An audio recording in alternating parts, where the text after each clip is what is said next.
nos sentamos con un amigo a cenar y hablando un poco de mi intención de trabajar de vuelta con una relectura de Nabokov, por supuesto sin copiarla y sin replicar en clave al revés, en los roles de género y nada más. Como tú dices muy bien, no hay tanto parecido en la trama, ¿no? Hay quizá algo de los roles de los personajes, em, pero luego el contexto es completamente diferente y los giros de la trama también, ¿no? Yo hice un punteo en la relectura de Lolita, hice un punteo como, digamos, como el esquema argumental y fui también tachando, bueno, esto no me va a servir, no me interesa, ¿no? De toda la recorrida de él con la chica por los hoteles, escondidos, medio como haciéndose de padre e hija. Bueno, todo eso no, por supuesto que no está en esta novela, ¿no? Entonces, sí, sí, por ahí hay una cuestión de pensar qué pasa cuando una mujer abusa de un jovencito, ¿no? Eso sí, como planteo inicial estuvo. Y cuando este amigo nos cuenta estas anécdotas, con detalles, ¿no? Con lugares donde él se encontraba con esta mujer y lo em, extrañamente pegado a ella que estaba, ¿no? Y adictivamente relacionado, ¿no? No era algo que él contaba como con gracia o como, sino como algo tortuoso, ¿no? Em, Después eran divertidas las anécdotas, un poco a mí me parecían que eran narrables y entonces fui tomando nota en esa conversación, pero por supuesto todavía no tenía algo fundamental que surgió después, que fue el contexto de la distopía, que me parecía todo el tiempo me parecía que iba a terminar cayendo como en una novela erótica, en una cosa medio de chick lit, que era como algo a lo que siempre quise escaparle, y, y no sabía bien qué era, ¿no? Algunos amigos me decían, no, pero escribí eso solo que está muy bien, alcanza y sobra, pero quizá por miedo, quizá después, ahora últimamente pienso que también porque necesitaba un contexto muy catastrófico para poder como animarme a escribir esa relación tan extraña, ¿no? Entonces ahí apareció justo un apagón en Buenos Aires, el Día del Padre, que ahora no recuerdo bien si fue 2018 o 2019, pero íbamos todos a ver a nuestros padres, a comer y de pronto estábamos en el auto sin luz y por eso está también lo del no pueden cargar nafta, porque en ese momento era como que no había luz y no había posibilidad de cargar nafta. Entonces era, no va a haber autos. Bueno, nosotros tenemos más o menos para llegar nafta tenemos suficiente, pero empezamos a ver gente que paraba en los supermercados a comprar, así como a mansalva, imágenes que luego usé. O se hablaba en las radios de que eso estaba pasando, que la gente se estoqueaba como fin del mundo. Y además era raro que el apagón involucraba como una represa hidroeléctrica que hay en el norte argentino que involucra a tres países. Entonces era Uruguay, Paraguay y Argentina sin luz. Y eso fue realmente como un pensamiento distópico, como, ¿y si esto pasa y se sostiene en el tiempo, y realmente un día estamos sin... ¿Quién va a decir que yo tenía 20 pesos con 50 en el banco o en mi plazo fijo? ¿Cómo se va a volver a la normalidad después de algo así que puede implicar un borrón y cuenta nueva? Bueno, Argentina también tiene tradición del corralito, ¿no? Que fue algo que pasó en 2001, que todo el mundo conoce, pero es que los bancos se quedaron con los depósitos de la gente. Entonces, creo que hay ahí un miedo ancestral que nos queda.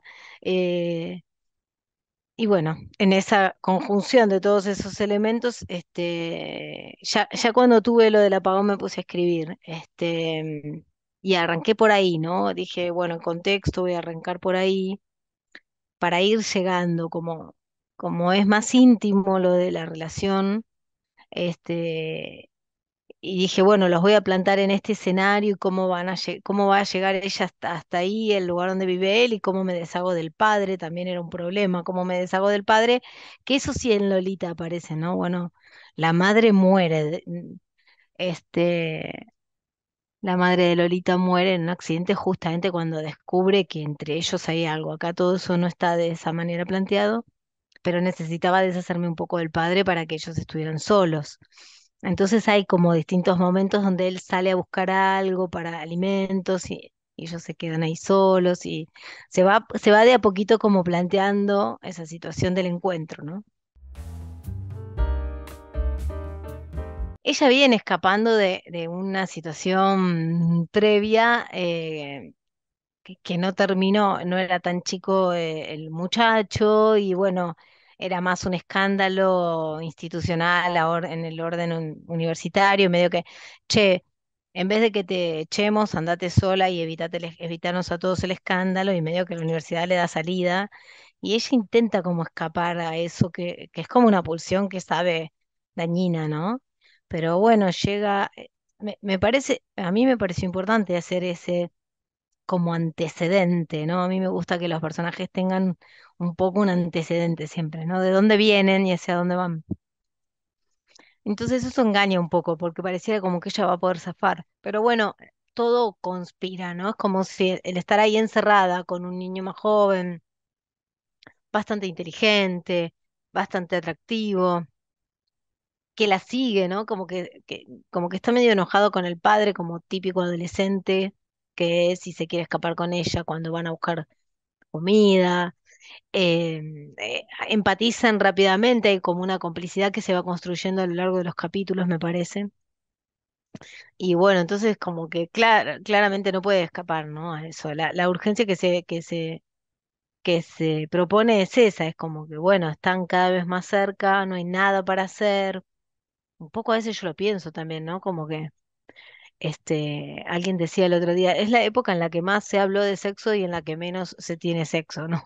Y es verdad eso, ¿no? El sexo está ahí a la orden del día y la pornografía está de fácil acceso y gratuita y nunca fue tan fácil consumir imágenes sobre sexo, pero no sé si tanto el contacto humano entre personas, ¿no? Que cada vez parece menos, aparecen un montón de fobias, un montón de condicionamientos en los jóvenes. Entonces, a mí me parece que eso también era un planteo que me interesaba. ¿Qué pasa cuando no hay pantallas, no? ¿Qué hacen los cuerpos cuando no hay pantallas? No hay otra salida que relacionarse, ¿no? No sé, es como para jugar también eso, ¿no? No es que esté bien o mal, pero está bueno como sacar elementos para plantear cosas, como cuando uno en la vida le pasa que, bueno, de repente no tiene más un trabajo y se las tiene que arreglar, y bueno, no es la muerte de nadie y uno puede hacer, no sé, me parece que la literatura nos ayuda a transitar mundos imaginarios en los que las resoluciones nos hacen pensar cosas o nos hacen ponernos en esa situación y ver qué haríamos nosotros ahí. Y por ahí también sí evaluar si es tan bueno o tan malo, qué haríamos nosotros en esa situación, si encarnamos ese personaje. A mí me gustaba pensar en Alcatraz, que es una película muy vieja de los 70 que el tipo se está escapando de la cárcel de máxima seguridad de Estados Unidos y hace un boquete y uno como espectador va atrás de ese tipo hundiéndose en ese pozo y esperando como que el tipo salga, ¿no? Y es un asesino, pero uno empatiza con ese trabajo que el tipo está haciendo porque la cámara está siempre del lado de él, del asesino que intenta escapar y un poco uno, hay un lugar donde burlarse de las autoridades es como que empatizamos, ¿no? Entonces como que burlarse de las normas sociales me parecía que en algún punto ahí podía haber algo, algo para pensar, ¿no? Para provocar alguna cuestión. Sí, bueno, ahí hay algo que creo que nos pasa a todos humanamente de pensar rápidamente entre, bueno, las diferencias, ¿no? Si esto es amor, si esto es deseo, qué es, qué me lleva hacia adelante, este, hasta dónde podemos vivir el amor, ¿no? Y hasta dónde necesitamos todo el tiempo como el deseo, si el deseo puede estar puesto en otras cosas que no tengan que ver con meramente lo sexual, ¿no? Creo que una evolución del deseo sexual es el deseo que puede pasar como a otras cosas, ¿no? Deshacerse como de solamente lo sexual y pasar a la literatura, los autos, el fútbol, yo qué sé.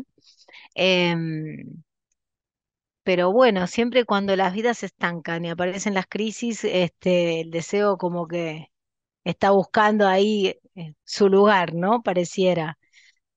No sé si es tan teóricamente correcto lo que estoy diciendo, pero un poco tiene que ver con las vivencias. Entonces ahí sí, por supuesto que está planteado todo el tiempo desde el deseo y no desde el amor, pero puede ser que al final haya alguna pregunta un poco más ¿no? De si ella tiene que preservarlo y correrse de ese lugar o si tiene que avanzar, ¿no? Hay ahí un poco de salvarse juntos de la debacle de la supervivencia, ¿no? Porque en verdad todo el tiempo lo que está pasando es que van a dejar de existir, como que tienen mucha conciencia de que van a morir o de que algo muy catastrófico puede pasar, y los animales van como mostrándole también ese deterioro de forma muy evidente y muy cercana, y entonces ellos están ahí viendo eso, y me parece que también hay algo muy humano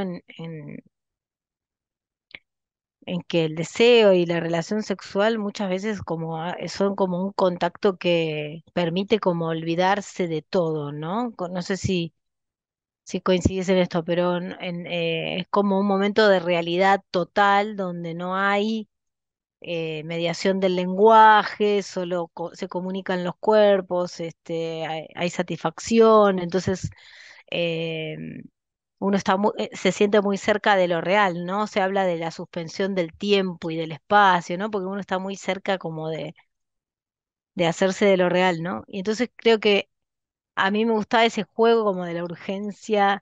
Creo que un poco como que no me animaba a una mina que abuso menor y ya, y tuve como que crearle todas esas condiciones tan extremas como para poderme imaginar una situación en la que sí fuera a suceder algo así. Pero eso debe tener más que ver con mis represiones mentales a la hora de hacer ficción, ¿no? Cuando nos empezamos a pensar como humanos más allá del género, que creo que es hacia donde tiende la sociedad, aunque no queramos, ¿no? Porque después, más allá de la literatura, las cosas van pasando y la gente cada vez se identifica menos o sea, digamos, se siente menos determinada a partir de su género que de otras cuestiones, ¿no? Como que quizá casi que un nombre te determina más que un género hoy. Además, los géneros se pueden alterar, cambiar con hormonas, con un montón de tratamientos. Digo, como que las personas no se sienten, uno puede estar más en la cárcel del cuerpo que en la cárcel del género, porque el cuerpo sí que podremos modificar todo lo que queramos, pero no podemos ser entes por fuera de nuestro cuerpo. Pero sí el género se puede modificar, ¿no? Entonces, como hacia ahí se dirige un poco como la biopolítica y el desarrollo como de la salud y de la cuestión de los géneros, y de pronto es como que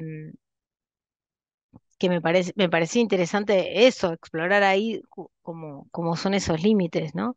Y creo que Guinea está en esa situación de ir descubriendo a través de contacto con Vladimir que no puede controlar esas pasiones. A mí me interesa eso, como lo humano atravesado por la cultura, ¿no? Bueno, esta primera ley de la cultura, lo que determina que una cultura sea tal cosa es la ley del incesto, ¿no? Hay comunidad y hay cultura a partir de que en una sociedad el padre no puede con las hijas, la madre no puede con los hijos, los hermanos, ¿no? Como que ahí, en ese no que nace, se puede entender que hay sociedad.